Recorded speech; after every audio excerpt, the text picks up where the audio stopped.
And so there's kind of like two parts to it. So the first part is being able to identify what's going on, right? And so it's that idea of what are the symptoms of feeling stuck? Like when you're miserable, you're stressed, your health starts to go, your relationships suffer, there's distancing, and so you get all these kind of symptoms that are throwing back at you saying, hey, there's a problem. Like you are not happy, you are unfulfilled, and you're not seeing options, right? So it's kind of like, can you identify that? So once we identify that, and somebody can say, yeah, I'm suffering from those things. Like I dread going to work. I don't like the idea that I feel like I can't make progress on anything. I resent people that feel like they have their stuff together. So first it's that kind of identification. And then the second thing is, well, why did you start this to begin with? Why did you take this job? Why did you enter this relationship? Why did you start this project? What was your intent? And a lot of times our goals get defined as objective things, right? So, well, I took this job because eventually I'd get this promotion and make this money. So the goal becomes that progression, that external thing. And so what I like to do is push through that. And it's a little bit of like process improvement mentality, which is like asking the why. And it's, well, why did you want that? Why did you want that job? Why did you want that money? Because that's the real thing that's driving you. And so what happens is a lot of people think, and this, I'll speak to my own circumstance. I thought by being the ultimate provider for my family and being the best there was at what I did, that, I would be satisfied. And if I would be satisfied, I'd then be happy. Well, I did those things, but it always felt like the goal, like the mountain got bigger and bigger and bigger, the higher I went up. And so it was like this insurmountable thing where I would never be good enough. And so, but I was like, oh no, if I'm never good enough, I'll never feel happy. And then that was this huge problem. And so what I realized was I put happiness as a condition of those goals. Like they were sequential and causal. And until I was able to disconnect that and kind of decouple those two concepts and say, wait a second, happiness exists in all these other aspects of my life that I can use for happiness. And what that was able to do is you dial down the pressure on the job. So the job feels like a barrier to what you want. And when you're able to remove it and say, no, I can still get what I want, it suddenly changes the entire complexion of the job or whatever that hamster wheel is, whether it's a relationship, a business, whatever. When we remove the emotional piece from the consequence of it, then it suddenly is no longer this thing that we resent. And we can approach it with like a clear perspective and say, okay, here's how I can approach my job. So that's really what the focus is it's not like, oh, you got to quit your job and run off and join the circus. It's you need to identify what's not being satisfied internally that you think is going to be at some later point. And let's start doing that now. And then suddenly it changes everything. And so that's kind of a thumbnail of the aspect of kind of rerouting around the dead end or kind of punching through.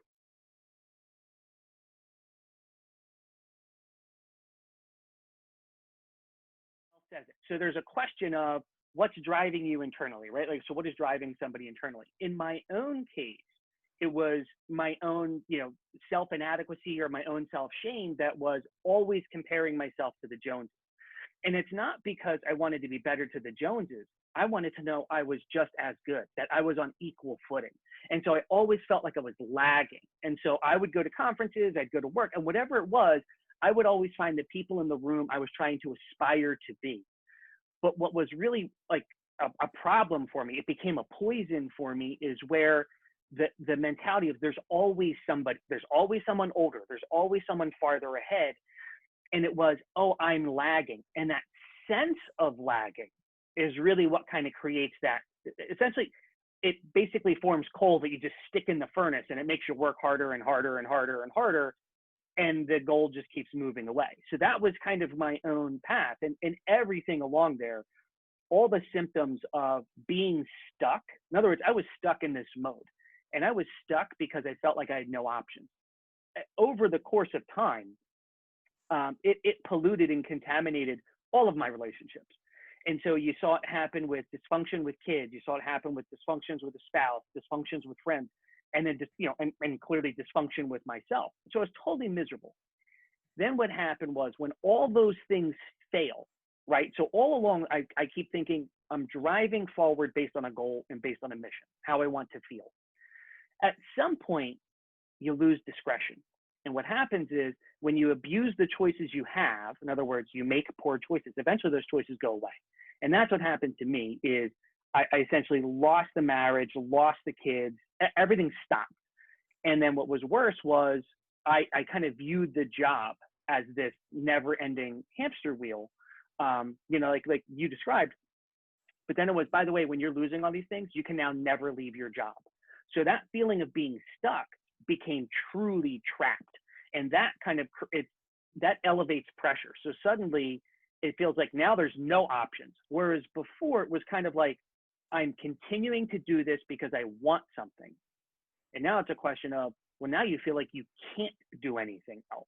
And so that changed the complexity of that feeling of stuckness, where it went from just being, oh, I'm stuck in this job that's not giving me what I want, to now I'm stuck in this job and I can't even have the stuff that I thought, the stuff that I had and wasn't really paying attention to, the family, the kids, and all that stuff. Now I don't have that. And so now I don't have my future goal and I don't have my present state. So that was really kind of the inflection point of something needed to change. Like the whole approach was wrong of setting my emotional goals after objective criteria. But it was a system that I bought into really early on. I bought into it, all the way from elementary school forward. And it's that idea of chase the best grades, chase the best things, and you get rewarded. And hey, if you want good opportunities, you need to perform well. And it's that whole ethos that just kind of builds up around it. And then you can find yourself stuck in it. And that's exactly where I found myself.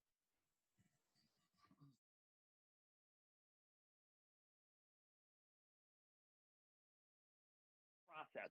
When someone's at that stage of, wow, I feel stuck, I feel like there's no options, all the things I've been working for are no longer possible. It was really taking an inventory of, well, what did you want, Rob? Like, to break it apart and say, there's the objective goals, and then there's the emotional qualities.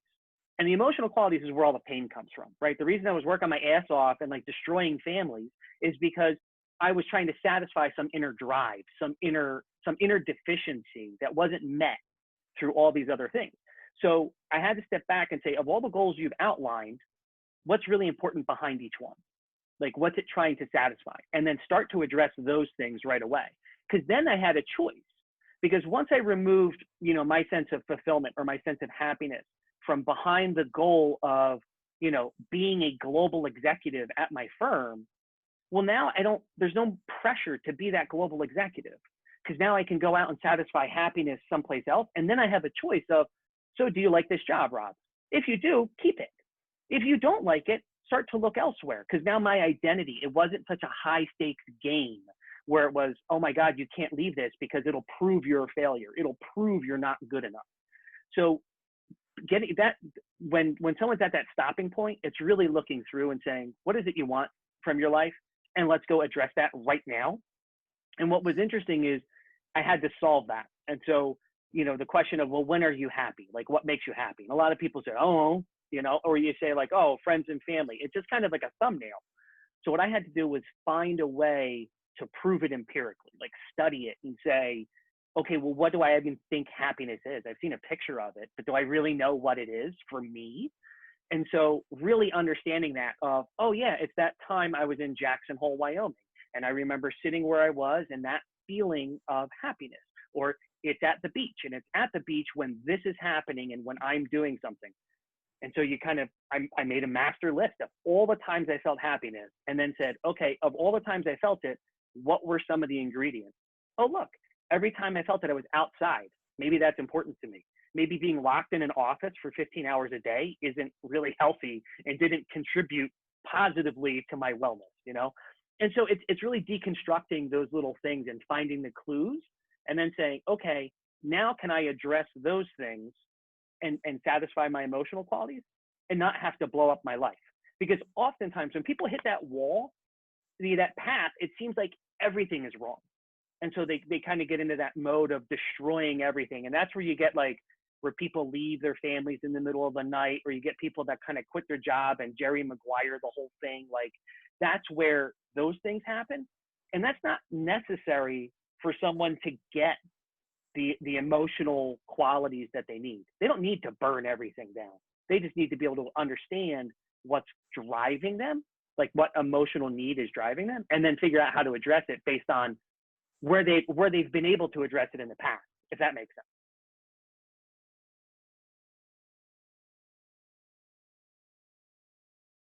So a big part of that was trying to say, was really identifying what was the pain in the first place. Like, so for me, I was in a job that was, extremely technical, very high stress, and I'm still in that job, but it's not high stress right now, and it's not as limiting as it was before, because the quality of my life doesn't depend on it. And what I mean is the quality of my emotional life. There's still a financial reward. So when I did that, I said, okay, what are the things that I'm lacking, that I'm not getting from the job, and that I desperately need in my life so I can function properly and not continue to cause problems places. And so it was that sense of fulfillment. It was a sense of purpose. It was really, I'm a server. I'm naturally a servant person. Like in leadership roles, I'm a servant leader. I like to be a helper. And there is a lot of suffocation of, wow, I don't feel like I'm making a difference. Especially if you're trapped in a financial services firm, it's like you're not dealing with people. You don't feel like your life has a purpose. At least it's a common feeling. And so what I did said, okay, how do I exercise that muscle? What do I do to start to impact people in a way that I feel valued? I feel value for myself. And then how do I balance that with my work-life balance? Is that something that becomes my profession? Or is it I keep my profession and learn how to do this kind of in the margins of my life? But I really had to break down that in the margins of my life. What I did was actually smash the two things together.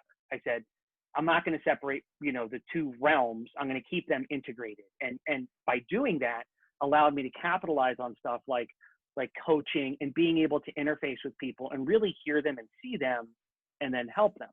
So what I had to do, though, in order to do that, was understand what my emotions and what those experiences translated to, right? So if I could say, I like being outside, I like helping people, it's then a question of, okay, well, in what capacity? So I had to ask myself that next, not necessarily why, but how.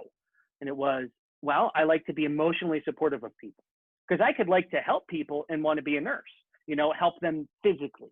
But no, I like more the mental, emotional side. Okay, so if I wanted to be an EMT on the side, that doesn't satisfy the same need. I wanted to go on the emotional side. And I like stories. Okay, well, what do you like about stories? I like hearing people's stories and understanding the color behind them. Okay, so now you're talking about real personal contact, not just, a distance kind of engagement. So I had to go through and look at all those individual pieces. And then I'd say, okay, it's like a Lego set, right? I've got all these pieces in front of me. What can I build with it? And it was, okay, I can help people through coaching. I can write. I can do that stuff. Now, can I do that in my life? Do I have to make changes to my career? Do I have to make changes to my living situation or whatever it is? But what it allowed me to do was, when I could start to address that thing that was a need in me, I had a much clearer perspective of opportunities that didn't exist before. You know what I mean? Like suddenly I was optimistic because I was addressing something. And what didn't happen was I didn't generate more coal to stuff in the furnace that then made me work my ass off and get super competitive with the Joneses, because now I didn't feel like I was lagging anything, because I was addressing that emotional deficiency that brought me back up. So there wasn't a need to be like, oh, I've got to chase that, or I've got to do this.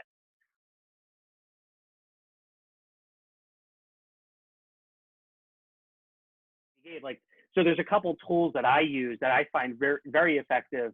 And one of them is a mission statement. So the idea of like making your own mission statement of what is it that you want from your life. And there's a kind of formula you can go through, but the main thing is this idea of writing it down, having it connect to your passion, like having it connect to the emotional qualities you want from life, and revising it continually. And so what I find is, and it usually takes 12 weeks for someone to really get kind of comfortable with their mission statement, but it's never fully done. And so, because, we evolve as people, but that idea of like putting it down on paper, I do it on my phone, and then you read it every day. And every day it's like, I'm going to tweak that, because in the past week, I haven't been living this part of it. And so what allows you to do is kind of keep it in mind. And then you're like, well, I either change my behavior or I change my mission statement. Either one is fine, but it's the idea of reminding yourself of it.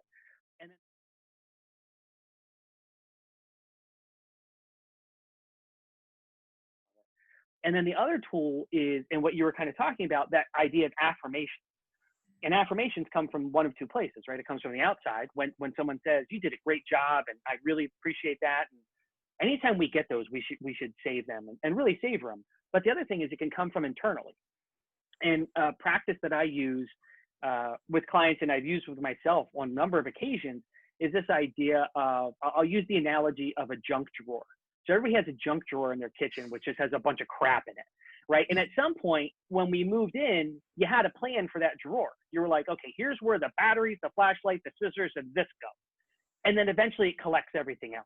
But everything that ended up in there ended up with a purpose when it was put there, right? Because it was like, oh, I might need this, put it in there. I don't know where this goes, put it in there. And so what I do is, part of the process is I take that metaphorical junk drawer and dump it out on the table. And we go through everything that's in there. And that's what we're doing with personal attributes, right? So if that's me, I dump it out and it's, Rob, what is every attribute about you? Not good, not bad, just anything I can think of, anything that's ever been said to me in my life. Okay, well, you're funny. Okay, fine. Well, you're also a smart ass. Yes. Okay, those are two different things. Like, you can be really generous and you can be kind of greedy sometimes. Okay, put them both down. And so what I do is I go through every piece of the junk drawer, everything that was in the junk drawer, and I identify and then say, is this something I want to keep? Does this have a purpose? And if yes, it goes back in the drawer. And if it doesn't, I get to decide what I want to do with it. Do I throw it out? Do I put it on the side? Do I just acknowledge if it's something where I'm like, I don't know, maybe I want to hold on to this, or it's hard to get rid of, put it back in the drawer, but you know it's there. And I can ask myself, am I using that thing now incorrectly? And so what I do is, in that process, there's also another way to describe it, which is kind of like a mosaic, right? So if you empty everything that's in yourself, you get nothing but these little pieces. And then you get to kind of reorganize them and create the picture you want. And so I can take all my attributes and reorganize them and say, okay, this is what I look like to me. And that changes how I feel. Like, suddenly I can look at it and be like, damn, you're not such a crappy person, Rob. Like, oh, okay, I feel better. And it allows me to write this down. And then part of the process is identifying all those things that were in the junk drawer and saying, what is still in the drawer and what is getting thrown out? And I can read them every morning and say, I am compassionate. I am no longer, temperamental.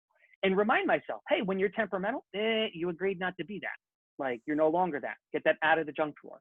And so that's kind of that's the process. So those affirmations can come from other people, or they can come from within if you take an honest look at yourself.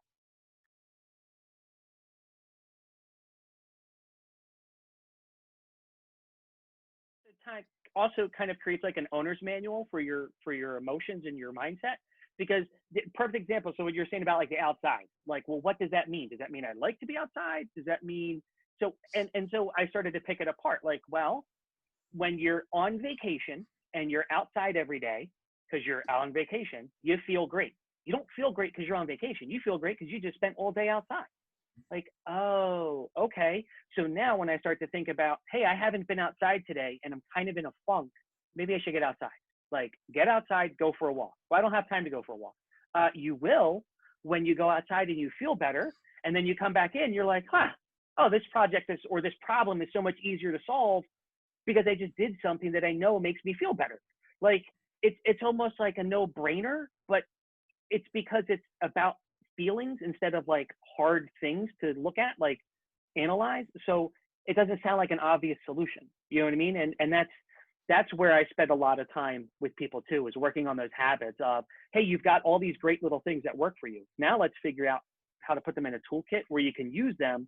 So now when I'm at work and it feels crappy and I feel like nothing's getting done, go outside.